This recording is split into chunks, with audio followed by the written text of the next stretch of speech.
के एएमसी के एमडी नीलेश शाह हमारे साथ मौजूद हैं। आज के हमारे खास मेहमान नीलेश भाई, बहुत शुक्रिया आपका समय देने के लिए। स्वागत है आपका 18 स्वदेश पर। पहले तो आपको बहुत शुभकामनाएं, क्योंकि आप योग प्रैक्टिस भी करते हैं और योग मतलब जोड़, जो कि मूल मंत्र है निवेश का, आप वही समझाते रहिए लोगों को। पहले तो आप बताइए कि आपने योग दिवस पर आज क्या किया खास और क्या मैसेज देना चाहेंगे आप?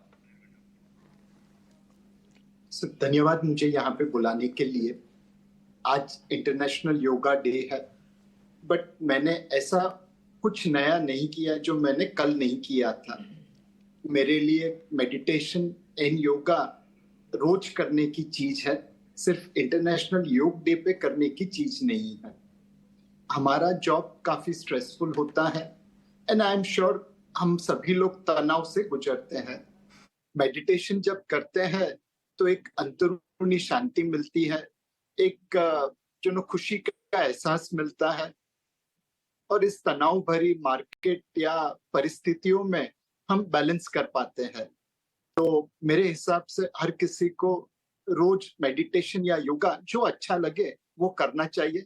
इस तनाव भरी दुनिया में आपको बहुत शांति मिलेगी। हाँ, ये तो है सर। ये तो आपके नेचर को देख के लगता है कि आपने शायद योगा एक दिन भी नहीं छोड़ा होगा। आप इतने संयमित होकर बोलते हैं, इतने आराम से बोलते हैं कि किसी को अगर फाइनेंस की नॉलेज नहीं भी होगी ना, तो उसको भी समझ में आ जाएगा क्या नीलेश भाई क्या बात रखना चाहते हैं। नीलेश जी, एक चीज़ मेरे को और बताइए। कई बार ऐसा होता है ना, मार्केट के अंदर भी अलग अलग योग मुद्राएं होनी चाहिए। कई बार आपको बिल्कुल शांत सुप्त अवस्था में होना चाहिए शवासन की जगह, कई बार आपको थोड़ा उल्टा होना चाहिए मार्केट के शांग आसन की तरह, कई बार आपको कोई और आसन करना चाहिए। इस समय कौन सा आसन मार्केट के लिए ठीक है? इस समय हमको क्या करना चाहिए, उग्र वाले आसन के शांति वाले आसन? इस समय मेरे हिसाब से शांति आसन जरूरी है। मार्केट ऑल टाइम हाई पे है, तो हाँ। ऑब्वियसली लोगों के मन में शंका आती है, क्या इस लेवल पे निवेश करे, जो प्रॉफिट है उसको बरकरार रखे या बुक कर ले। मेरे हिसाब से भारत एक ग्रोथ स्टोरी पे है। हम 90 के दशक में तकरीबन $300 बिलियन की जीडीपी वाले कंट्री थे।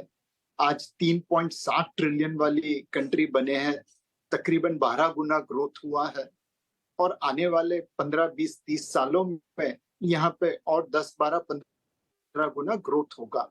तो यहाँ पे आप स्थिर मुद्रा में शांति से निवेश बनाए रखिए। किसी जमाने में 1000 निफ्टी क्रॉस हो जाए वो बहुत बड़ी बात थी। आज हम 19,000 की तरफ जा रहे हैं। उसी तरह और भी मकाम आते रहेंगे। तो डेफिनेटली आप एक शांत मुद्रा में निवेश करके बने रहिए। Good morning, happy international yoga day to you. और आपसे बात कर आज सुबह काफ़ी अच्छा लग रहा है। आज के इस खास मौके पर हमारे साथ आप जुड़े हैं। आपने शुरुआत इसी के साथ की कि आज मैंने ऐसा कुछ नहीं किया जो मैं रोज़ नहीं करता हूं, यानी कि योग को आपने अपनी जीवन की शैली बनाया है। लेकिन अभी हम मैं और अभिषेक यही बात कर रहे थे कि बहाना ही बनाते हैं लोग, लेकिन ये भी कहते हैं कि हम काफ़ी बिजी हैं, इस वजह से योग नहीं कर पा रहे हैं। एक्सरसाइज, मेडिटेशन, ये बिजी स्ट्रक्चर जो है लाइफ का, इस वजह से हम समय नहीं निकाल पाते हैं। लेकिन आपके स्केड्यूल को अगर देखें, कई लोगों से ज्यादा बिजी आपका स्केड्यूल होता होगा, तो किस तरह से इस बहाने को आप टालते हैं? ये मैं पूछूंगी आपसे। और जहां भारत की ग्रोथ स्टोरी की बात कर रहे हैं, आप ये भी बताइए कि इस ग्रोथ स्टोरी में लीडिंग सेक्टर्स आपके हिसाब से यहां से कौन से नजर आते हैं? तो मानसी, पहले मैं भी उसी जमात में था कि समय की तंगी, समय का अभाव है, बहुत मुश्किल से टाइम मिलता है, मूवी देखनी है, सोना है, पढ़ाई करना है। बट फिर पता चला कि मैं कंसंट्रेशन नहीं कर पा रहा, फोकस नहीं कर पा रहा। जो चीज करने के लिए मुझे 10 मिनट लगनी चाहिए थी, मैं वहां पे तकरीबन आधा घंटा दे रहा हूँ। तो सेल्फिश नजरिए से मैंने देखा कि किसी तरह से मैं अपना फोकस बढ़ा पाऊं, अटेंशन बढ़ा पाऊं, और वहां पे योगा मेडिटेशन ने बहुत मदद की। तो फिर ये एक आदत बन गई। और पहला ऑब्वियसली कठिन था कि समय कैसे निकाले मेडिटेशन के लिए, योगा के लिए। आधे घंटे की नींद या 1 घंटे की नींद कैसे जाया करे योगा के लिए। बट धीरे धीरे ये लाइफ का पार्सल बन गया, फोकस बढ़ गया, अटेंशन बढ़ गई, तनाव के बीच में एक शांति सी मिलने लगी। और एक किसी भी प्रकार की बॉलिंग हो, आप उस बॉल को आसानी से फेस कर सकते हैं, जिस दिन आपने सही तरीके से मेडिटेशन किया हो या योगा किया हो। तो मेरे हिसाब से हेल्थ और बिजनेस फोकस दोनों में योगा की वजह से मदद मिला, तो अब ये लाइफ का पार्सल बन गया। सेक्टरली अगर देखें तो मानसी, प्रमोटर हमेशा बहुत महत्वपूर्ण होता है। एक अच्छे सेक्टर में अच्छा प्रमोटर बहुत बड़ी कंपनी खड़ी कर देगा, और एक खराब प्रमोटर वहां पे भी आपको नुकसान करा देगा।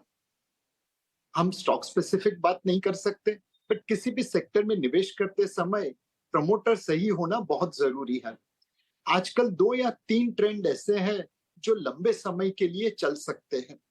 पहला यह है कि चाइना प्लस वन की वजह से दुनिया की बहुत सारी कंपनीज चाइना को छोड़ के दूसरे देशों में अपने सोर्सिंग बेस को शिफ्ट कर रही है। भारत वहां पे एक ऑल्टरनेटिव के रूप में उभर रहा है। जैसा हमने मोबाइल फोन में देखा कि कैसे एप्पल जैसी कंपनी इंडिया से मोबाइल सोर्स कर रही है, चाइना से डिवर्सिफाई कर रही है, वैसे बहुत सारी कंपनीज यहाँ पे अपना आउटसोर्सिंग करेगी और यहाँ पे मैन्युफैक्चरिंग करेगी। तो अच्छे प्रमोटर जो मैन्युफैक्चरिंग क्षेत्र में है वहां पे निवेश करिए, जो देश और विदेश दोनों की मार्केट सर्विस कर रहे हैं।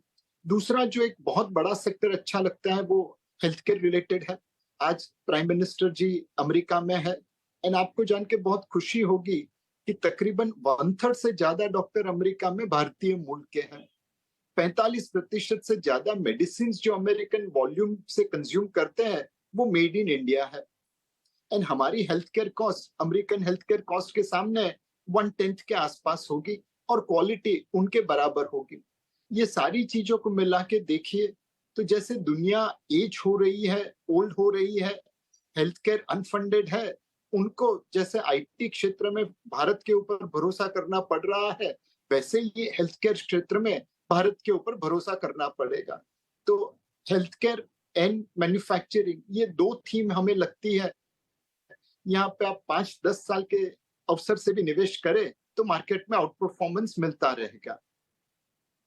हेल्थ केयर और मैन्युफैक्चरिंग ये थीम पसंद है नीलेश जी को, और बाजार जब रिकॉर्ड ऊंचाई पर जाता है तो बहुत सारे लोग पोर्टफोलियो चर्नी करते हैं और करनी भी चाहिए। अब तो इसमें आपके लिए आसानी हो जाएगी। नीलेश भाई, एक आखिरी इसको सवाल तो नहीं कहूँगा क्योंकि हमारी पूरी टीम को उससे रिक्वेस्ट आई है, क्योंकि आप बता रहे थे कि आसन का अनुशासन आप फॉलो करते हैं और उसको अपने रोजमर्रा के जीवन में आप उसका अनुपालन कर भी रहे हैं। तो ये बताइए कि आप तो हजारों करोड़ का फंड मैनेज करते हैं। मानसी कह रही थी कि आपके पास समय की कमी निश्चित तौर पर होती ही होगी। तो अगर हम दफ्तर में बैठे हैं तो क्या बैठे बैठे भी कि ऐसे कोई आसन आप सुझाएंगे जो करने चाहिए, या फिर मेडिटेशन ही आप बोल दीजिए? मेरे हिसाब से बहुत सारे आसन हैं जो आप चेयर पे बैठ के दफ्तर में भी कर सकते हैं।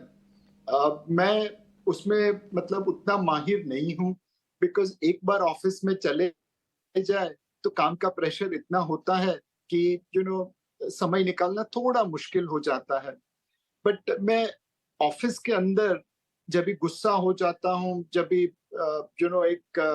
किसी ने काम ढंग से नहीं किया तो उसे फायरिंग करने के मूड में आ जाता हूँ, तो अपने श्वासोश्वास के ऊपर बहुत फोकस कर लेता हूँ। I take few deep breaths to ensure that my anger is in control, and फिर एक थोड़ा स्थिति के ऊपर काबू आ जाता है। आप किसी को बोलते तो हो ही कि ये काम आपने सही नहीं किया, बट उसमें जो एंगर होनी चाहिए उसको आप कंट्रोल कर सकते हो। तो ऑफिस के अंदर मैं श्वासोश्वास के ऊपर ध्यान रखता हूँ, ब्रीथिंग टेक्निक्स के ऊपर ध्यान रखता हूँ, और घर के ऊपर जहाँ पे आप एक रिलैक्स कपड़े पहन सकते हैं, थोड़ी जगह हो सकती है, वहां पे मेडिटेशन एंड योगा पे फोकस करता हूँ। ब्रीदिंग एक्सरसाइज आप ऑफिस में बैठ के कर सकते हैं। अपने श्वास पर, सांस पर आप अपने ध्यान को केंद्रित कीजिए, यह मदद मिलती है। लेकिन नीलेश भाई, आपको देखिए, सुनते, देखते, समझते 16-17 साल का वक्त हो गया है, और आपको देख के कभी ऐसा लगा नहीं कि आपको भी गुस्सा आता होगा?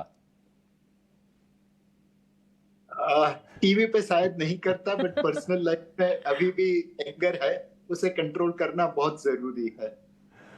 ठीक है, एंगर मैनेजमेंट की भी आपको सलाह मिल गई। तो आसन, वित्तीय अनुशासन, और बाजार में आपकी नजर इस वक्त रिकॉर्ड हाई पर जब बाजार पहुंचने वाला है, आपकी नज़र कहाँ पर होनी चाहिए, ये सारी कोई जानकारी आपको नीलेश भाई ने दे दी है। नीलेश जी बहुत शुक्रिया आज आपका इस विशेष दिन पर आज हमें समय देने के लिए।